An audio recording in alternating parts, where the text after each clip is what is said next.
Je vais ouvrir la séance du conseil municipal du 13 février 2024. Je vais donner dans un premier temps la liste des pouvoirs. Bernard Durand donne son pouvoir à Renaud Antoine. Audrey Lambert me donne son pouvoir. Florence Roussin donne son pouvoir à Annie Lacassin. Maud Salem donne son pouvoir à Brigitte Mangione.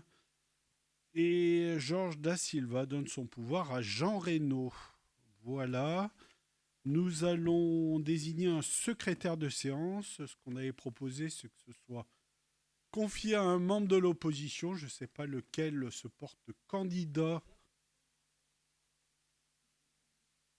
Bah oui, puisqu'on en avait parlé la dernière fois.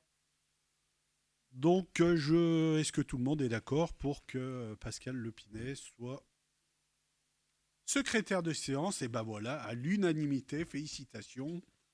Nous allons maintenant approuver le compte-rendu du précédent conseil. Est-ce qu'il y avait des remarques, des questions? Je vous propose de passer au vote. Qui est contre? Qui s'abstient? Unanimité, merci. Eh ben, nous allons tout de suite démarrer par la première délibération qui concerne la révision des statuts du Sivom du Néron avec une modification des modalités de participation financière des communes. Donc, le CIVOM travaille depuis plus d'un an sur une modification de ses statuts et plus particulièrement sur les modalités de financement de ce CIVOM, visant à mettre plus d'équité entre les participations des différentes communes, en sachant que historiquement, les communes qu'on appelle du haut ou du balcon de Chartreuse payaient sous la forme d'un montant forfaitaire relativement minime par rapport aux trois communes dites du bas, que sont Saint-Égrève, Saint-Martin-de-Vinoux et le Fontanil. Donc nous avons travaillé avec le cabinet d'analyse financière Stratorial pour qu'il nous fasse un certain nombre de propositions qui ont été faites tout au long de l'année 2023, où un certain nombre de simulations différentes ont été présentées aux élus du Civom du Néron et nous avons longuement discuté. Et nous avons, le 7 décembre 2023, arrêté une position qui faisait consensus. Alors, pas unanimité, puisqu'une une commune était contre et est toujours contre, mais consensus avec l'ensemble des autres communes, qui vise à répartir donc les participations selon différents critères. Donc, le critère population INSEE à hauteur de 5%, le critère potentiel fiscal final des quatre taxes à hauteur de 85%, et le critère des trois bases brutes de taxe foncière sur le bâti à hauteur de 10%, donc ce qui fait bien 100% quand on additionne les trois critères. Donc une fois le montant des critères établi, la participation des communes est calculée de la manière suivante. Donc c'est la somme des trois critères.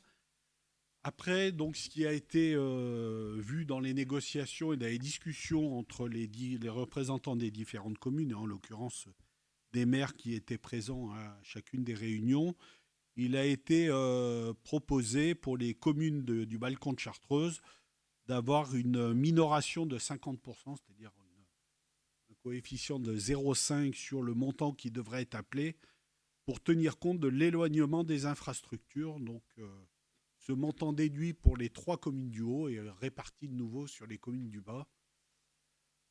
Voilà ce qui a été vu. Après, le financement du budget général est assuré par l'intégralité des communes. Ce qui a été également décidé dans les négociations pour essayer d'avancer, c'est que les communes qui étaient déjà fiscalisées, donc les communes de Saint-Égrève, Fontanil et Saint-Martin-de-Vinoux, se sont engagés à reverser le montant de la dotation de compensation du taux syndical de taxe d'habitation versé aux communes au titre de l'année 2021 de la manière suivante, c'est-à-dire une année de reversement.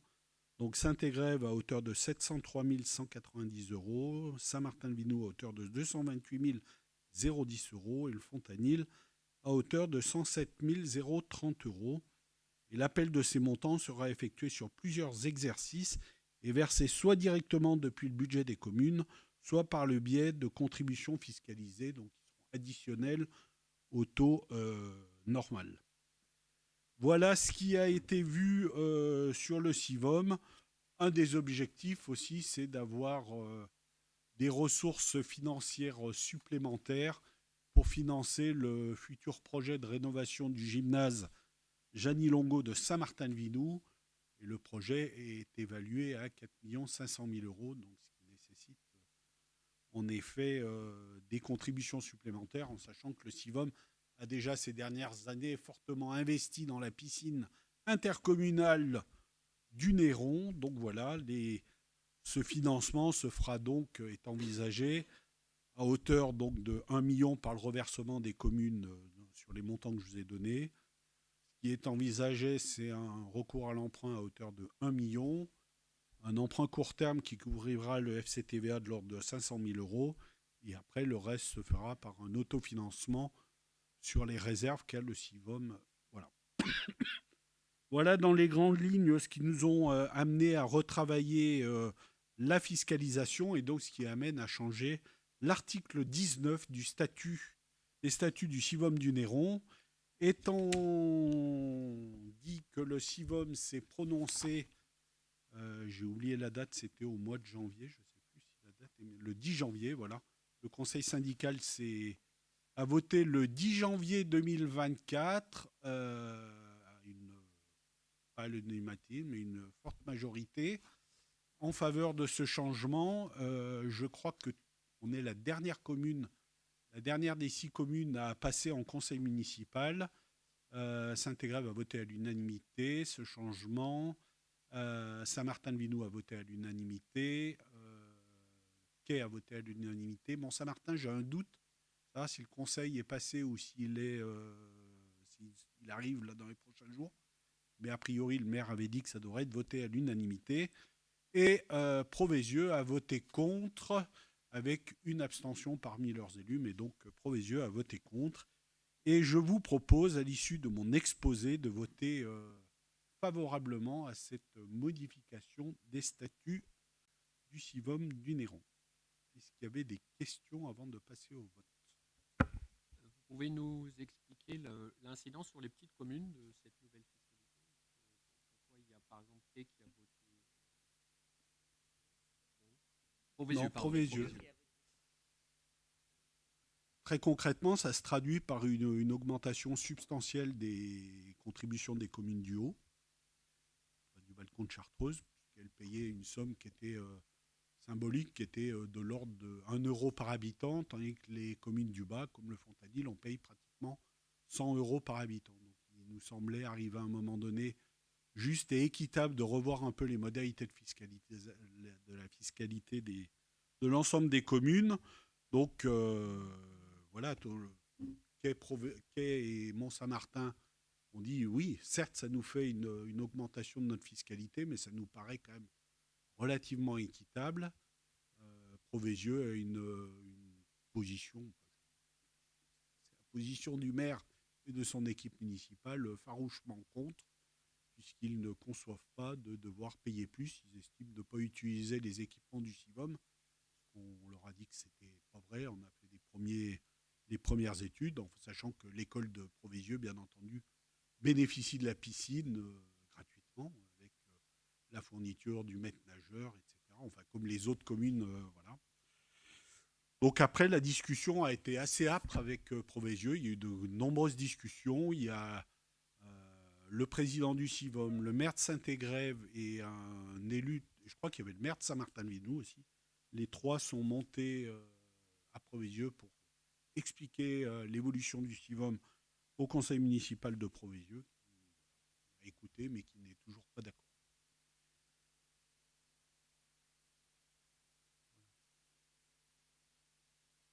Donc pour le Fontanil, ça se traduit par quasiment la même contribution que ce qu'il y avait avant, un tout petit peu moins. Voilà. En sachant que donc ce qui est bien dit dans la délibération, c'est que les critères permettent de répartir le montant qui est appelé au CIVOM. Ce qui ne changera pas, c'est que le CIVOM, et on va travailler là dans les semaines à venir sur son débat d'orientation budgétaire et son budget qui sera voté en mars, déterminera le montant du financement dont il a besoin, qui pourrait être entre 2,5 millions et 2,8 millions euros. Et après, une fois que le montant est déterminé, on applique les critères, les 3 critères pour déterminer le montant qui est appelé par chaque commune. Donc le montant est transmis à la trésorerie qui après l'applique sur les bases des communes pour appeler la fiscalité. Enfin, pas nous, au Fontanil, on a l'habitude, parce que c'est comme ça depuis un grand nombre d'années. Voilà. Est-ce qu'il y avait d'autres questions?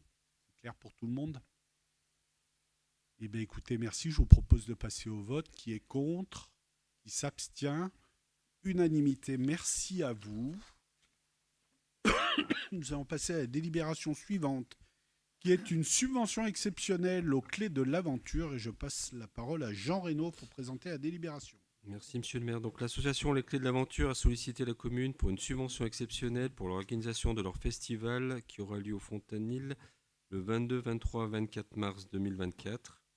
Donc afin d'encourager l'association et leurs bénévoles à la création de nouvelles manifestations et de poursuivre aussi l'animation du village, il est proposé de verser une subvention exceptionnelle de 3 000 € à l'association Les Clés de l'Aventure. Voilà. Merci. Est-ce qu'il y avait des questions?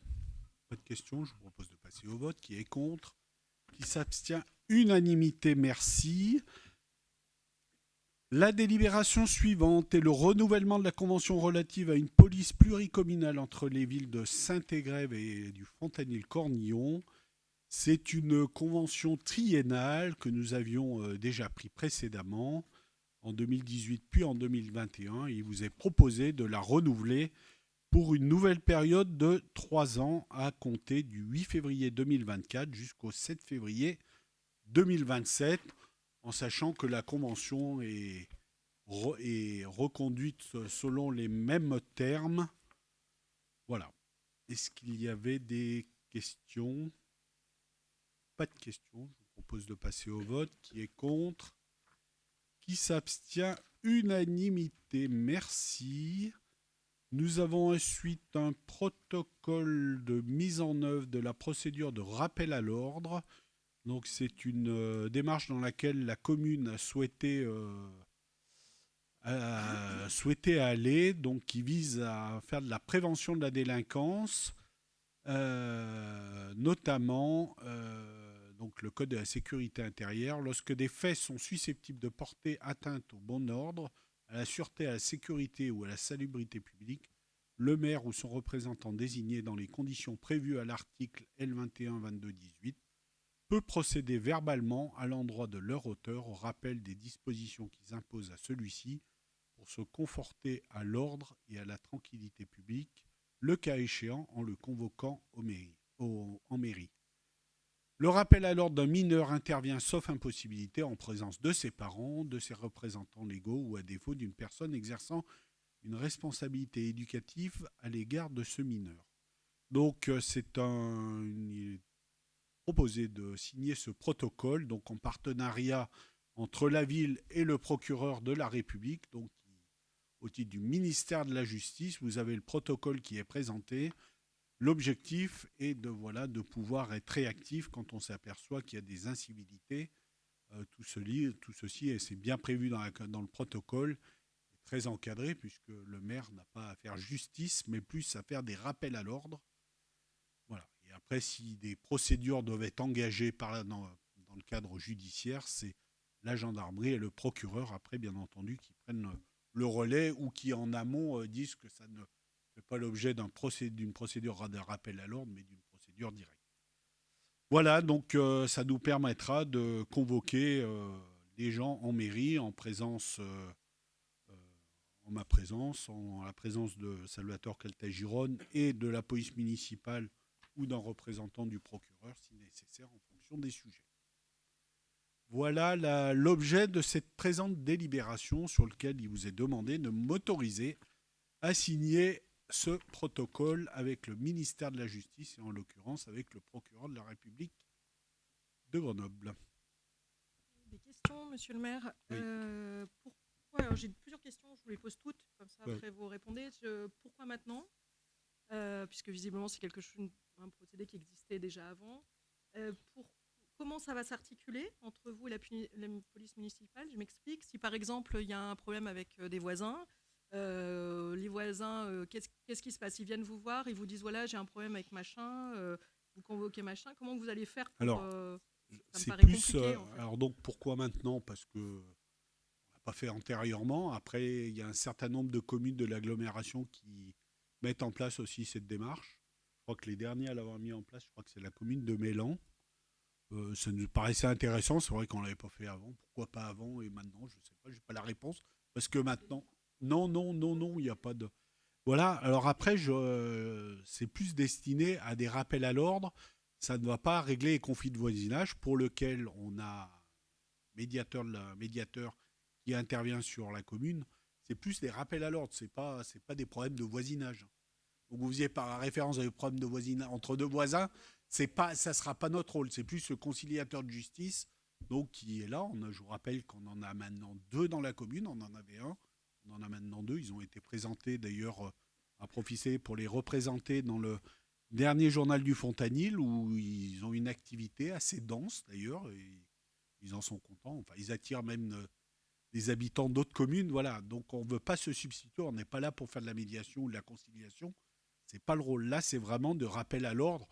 Alors ça sera, je pense, je ne peux pas le chiffrer pour l'instant, le nombre qu'on fera, mais c'est plus destiné principalement à des mineurs. C'est pas exclusivement à des mineurs, mais c'est plus, voilà, pour des gamins qui font des conneries, une dégradation, voilà, c'est plus ça. Mais du coup, qui seront constatés par qui? Ah ben, il faut que ce soit constaté soit par la police municipale, soit par une autorité quelconque, et voilà. Voilà, on va expérimenter. Ça marche dans d'autres communes, il n'y a pas de raison que ça ne marche pas au Fontanil. Après, c'est sûr qu'on ne va pas en faire toutes les semaines non plus. Hein. C'est pas Heureusement, on n'a pas tant de problématiques. Mais c'est un moyen supplémentaire aussi pour montrer que l'autorité est là vis-à-vis des parents, vis-à-vis des enfants, surtout des enfants, mais aussi des parents qui, des fois, ont tendance à dire oh, mais non, mais c'est pas grave, mon fils ou ma fille. Voilà. Et ça montre aussi qu'il n'y a pas l'impunité zéro quand un gamin fait des conneries. Il faut que la collectivité montre que c'est pas normal. C'est pas exprès, hein, mais j'ai du mal à voir comment ça va s'articuler entre le conciliateur, la police municipale et vous. Mais et c'est puis pas en le même plus, c'est pas le ouais, même sujet. J'ai Hein. du mal à voir. Mais On en reparlera une fois qu'on l'aura mis en place. Hein. Pour l'instant, on va d'abord signer le protocole et après on le mettra en place. On pourra vous faire un retour d'ici quelques mois, une fois qu'on l'aura expérimenté grandeur nature. En sachant qu'il y aura une formation, il y a quand même une formation qui sera dispensée, qui me sera dispensée, ainsi qu'au conseiller municipal en charge de la sécurité. Donc on sera formé par le ministère de la Justice sur comment fonctionne justement un rappel à l'ordre. Non mais c'est encadré. Hein. Après, je vous dis, on vous fera un retour une fois qu'on l'aura expérimenté. Je ne vais pas vous dire ça fonctionne comme ça, parce qu'on n'a pas encore, on n'a pas fait la formation, parce qu'on n'a pas signé le protocole. Et voilà. On connaît pour l'instant que les grandes lignes. Voilà. Est-ce qu'il y avait j'ai hâte d'autres? de voir le bilan Ouais, alors. Voilà. Ouais. Oui. Ah bah non, alors la conciliation, c'est un autre sujet, ça n'a rien à voir avec ça. La conciliation, c'est la conciliation. Si à l'issue de la conciliation, qui n'a rien à voir avec le sujet de ce jour, après, ils peuvent. Après, c'est la justice. Parce que de toute façon, la conciliation, maintenant, ça devient même obligatoire dans certains cas. Alors, pas sur les conflits de voisinage, mais même sur un certain nombre de sujets, où normalement, la conciliation est la première étape et on ne peut pas aller en justice dans un premier temps. Donc après, sur la conciliation, enfin, je pense que les conciliateurs, nos deux conciliateurs médiateurs peuvent l'expliquer. S'il y a échec, après, ça peut être une des deux parties qui décide de poursuivre en justice. Et après, c'est la justice en elle-même qui prend le. Je rappelle que les conciliateurs, pareil, sont habilités par le ministère, enfin par le procureur de la justice, le ministère de la Justice, pour faire de la conciliation. Oui, aussi, c'est ça. Et il y a des fois, dans une bonne partie des cas, la conciliation, elle permet de résoudre les problèmes. Après, ça ne marche pas dans 100% des cas. Voilà, pas d'autres questions. Donc, je vous propose d'approuver cette délibération qui vise à m'autoriser à signer le protocole de mise en œuvre de la procédure de rappel à l'ordre tout document s'y rapportant. Est-ce qu'il y a des votes contre, des abstentions? 3 abstentions et les autres sont pour. Je vous remercie. La délibération suivante concerne la clôture de la ZAC Chancelière et je donne la parole à Jean-Louis Berger pour présenter la délibération. Merci. Alors, on rappelle qu'une zone d'aménagement concertée a été créée en 1999 pour la réalisation d'un programme de logement et d'équipement en réseau. Cette opération est achevée depuis longtemps et la métropole de Grenoble, dans le cadre de sa compétence urbanisme, planification et aménagement, demande aujourd'hui aux communes de clôturer les actes réalisés. Vu le Code de l'urbanisme, vu la délibération du 18 janvier 1999 approuvant la création de cette ZAC de Chancelière, vu la délibération du 13 décembre 1999 approuvant le plan d'aménagement de zone sur la ZAC de Chancelière, vu la délibération du Conseil métropolitain du 20 décembre 2019 approuvant le PLUI et sa modification numéro 1, approuvée par délibération du Conseil métropolitain du 16 décembre 2022.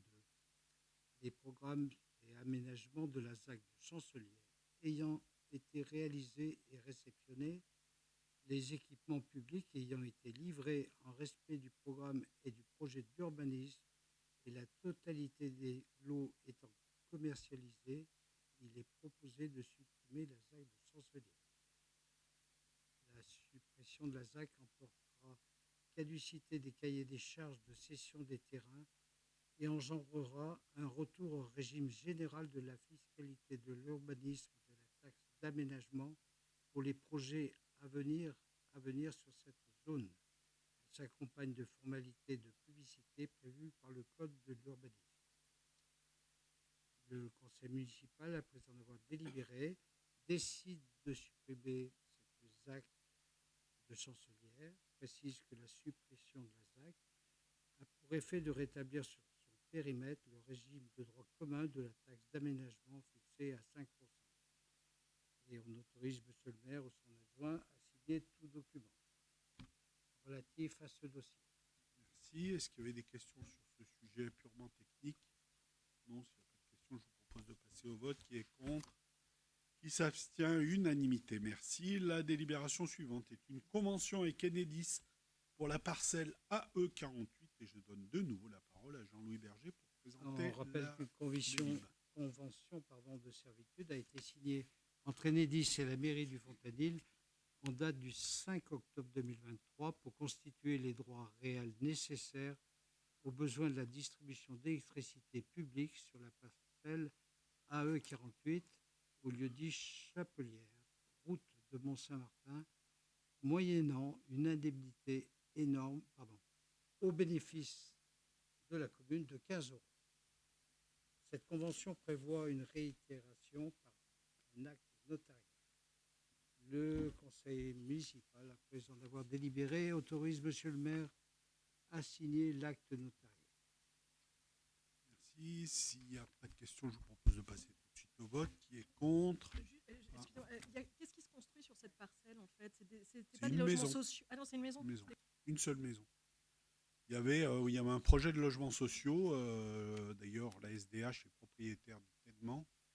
Mais avec l'augmentation massive des frais de construction, la SDH n'arrive plus à faire l'équilibre de cette opération. Donc, elle a gelé le projet jusqu'à nouvel ordre. Toujours, je sais pas. La SDH reste propriétaire de ce petit bout de terrain. Donc, je vous propose de passer au vote. Qui est contre? Qui s'abstient? Unanimité. Merci. La délibération d'après et la modification du règlement pour l'attribution de l'aide à l'installation de panneaux photovoltaïques. Et je donne de nouveau la parole à Jean-Louis Berger.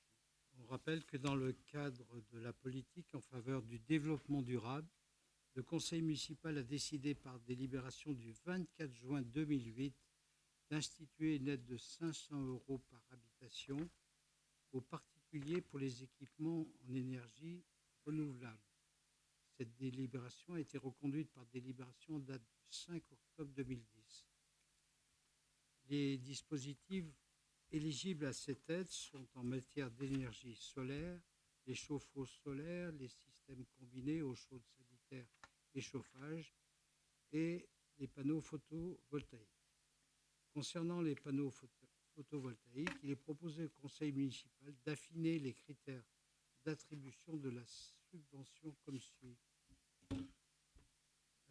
Jusqu'à 20 mètres carrés de surface totale de panneaux voltaïques, un montant de l'aide sera de 200 €, de 21 à 30 mètres carrés de 300 € et au-delà de 30 mètres carrés de 500 €. En outre, il est fixé une enveloppe globale de 5 000 € par an pour l'octroi de cette aide. Une fois ce plafond atteint, les dossiers ne pourront plus être instruits sur l'année en cours. Le conseil municipal, après en avoir délibéré, approuve la reconduction du dispositif à compter de la mise en œuvre de la présente délibération. Approuve la modification du règlement proposé et autorise monsieur le maire à signer tout document. Merci. Est-ce qu'il y a des questions sur ce sujet? S'il n'y a pas de questions, je vous propose de... Juste une question pratique pour faire entre guillemets la publicité autour de nous. Il faut présenter des factures d'achat de panneaux. Ah oui, il y a un dossier de sûr. demande de travaux à D'accord. déposer dans un premier temps. Et après, oui, il faut donner Ah tous oui. les justificatifs. Mais alors, rassurez-vous, tous les vendeurs de panneaux photovoltaïques connaissent la démarche, hein. Rassurez-vous. En général, c'est même eux qui font les dossiers de demande de travaux pour le compte des particuliers. Voilà, je vous propose de passer au vote. Qui est contre? Qui s'abstient? Unanimité, merci. La délibération d'après est une modification du tableau des emplois avec la création d'un poste d'adjoint technique territorial à temps complet à compter du 1er mars 2024. Il s'agit de prendre en compte le recrutement qui est en cours au service technique. Est-ce qu'il y avait des votes contre, des abstentions? Unanimité, merci. La délibération d'après est également une modification des emplois avec la création d'un poste d'adjoint administratif territorial à compter du 1er mars 2024 à temps complet. Je ne sais plus si je l'ai dit. Et là, c'est également pour la partie services techniques et urbanisme. Est-ce qu'il y a des votes contre, des abstentions? Unanimité, merci. Et la dernière délibération est encore une modification du tableau des emplois avec la création d'un poste de technicien territorial principal première classe. Et là, il s'agit de prévoir à compter du 1er mars 2024 l'arrivée d'un technicien territorial principal première classe en tant que responsable des services techniques. Est-ce qu'il y a des votes contre, des abstentions? Unanimité, merci à vous. Et la dernière délibération concerne la convention de mise à disposition d'un volontaire dans le cadre du service civique. Le service civique prévoit la possibilité de mettre à disposition un volontaire dans le cadre d'une convention qui fixe les conditions. La commune du Fontanil souhaite s'engager dans cette démarche avec un volontaire qui sera chargé de l'inclusion des enfants en situation de handicap, principalement lors des temps périscolaires et extrascolaires à raison de 24 heures hebdomadaires. Dans le cadre de la mise à disposition de ce volontaire en service civique par le Prégi, qui sera l'employeur, il est proposé au conseil municipal de délibérer sur le fait d'approuver ce dispositif d'inclusion et de m'autoriser à signer la convention qui mettra en place ce volontaire dans le cadre du service civique.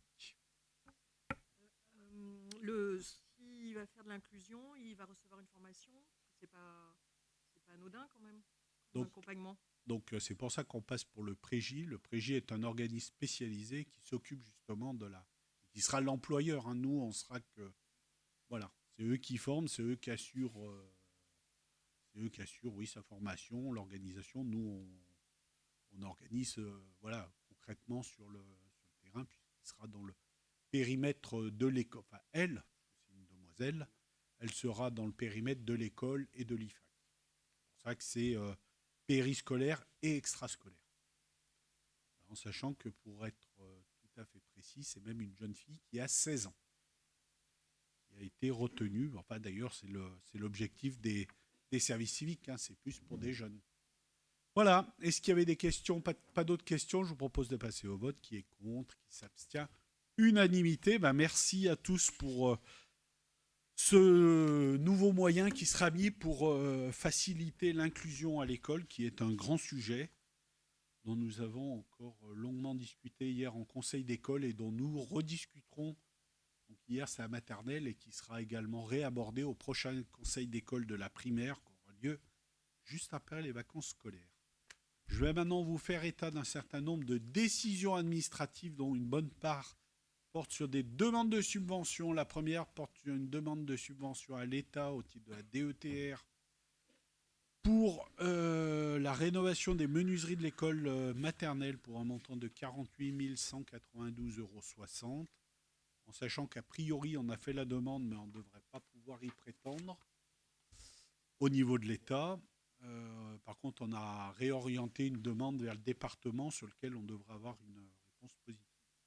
Après, nous avons fait une demande à la CAF de l'Isère concernant les travaux de rénovation de l'espace Clartière, donc le centre de loisirs, pour un montant de 39 007,40 €. La délibération d'après est une demande de subvention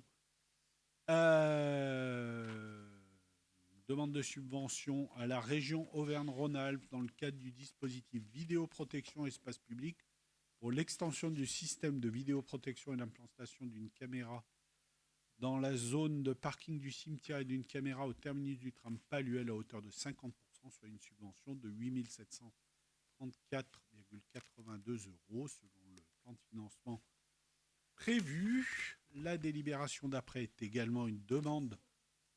La décision administrative suivante est également une demande de subvention d'investissement à la région Rhône-Alpes, toujours pour l'extension du système de vidéoprotection, avec l'implantation de 2 caméras permettant de visualiser les entrées et sorties de la zone d'activité non couverte et d'ainsi mailler totalement les entrées et sorties de la zone d'activité économique. Et la subvention est à hauteur du 80%, soit 7 082,88 €. La délibération suivante est une demande de subvention au département de l'Isère, dont je vous parlais tout à l'heure. Là, c'est pour la rénovation des menuiseries de l'école maternelle pour un montant de 36 144,45 €, qui correspond à 22,5% de la dépense complète. Et enfin, nous avons une dernière délibération qui est traditionnelle, puisque décision, je ne vais pas y arriver, excusez-moi, je suis vraiment désolé. C'est la réalisation d'une ligne de trésorerie, et plus exactement, c'est la recondition de la ligne de trésorerie qu'on a auprès de la Banque Postale à hauteur de 350 000 € depuis un grand nombre d'années. Un certain nombre de conditions ne changent pas, hormis bien entendu les taux qui ont augmenté, en sachant que nous avons très peu recours à cette ligne de trésorerie. C'est vraiment une sécurité pour nous de ne pas se retrouver avec un trou de trésorerie et ça nous pose un problème, en sachant qu'on est plus à payer les commissions de non-utilisation de cette ligne de trésorerie que d'utiliser des intérêts qui pourraient s'y rapporter. Voilà, j'ai fini de vous présenter l'ensemble des décisions administratives. Je vous remercie.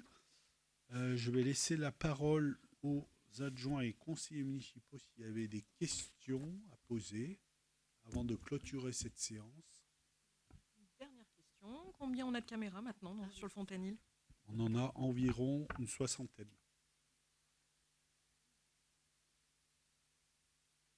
Sachant que donc, cette année, il est prévu d'en rajouter quelques-unes, mais le gros projet de cette année, on était encore en train d'y travailler aujourd'hui, c'est de relier notre vidéoprotection directement à la gendarmerie pour pouvoir permettre aux gendarmes d'être plus efficaces et gagner du temps et de l'efficacité dans l'exploitation des vidéos, donc en sachant que c'est très réglementé, bien entendu, puisqu'ils auront droit en consultation et qu'après, comme actuellement, il faut une réquisition, puisque seule la mairie peut, le maire ou ses représentants peuvent extraire des vidéos de notre réseau interne.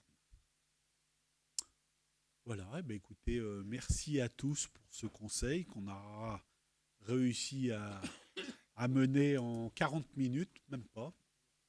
Donc merci à tous. Il me reste à vous passer, je ne sais pas s'il y avait un match de foot, non, il n'y en avait pas ce soir. Demain.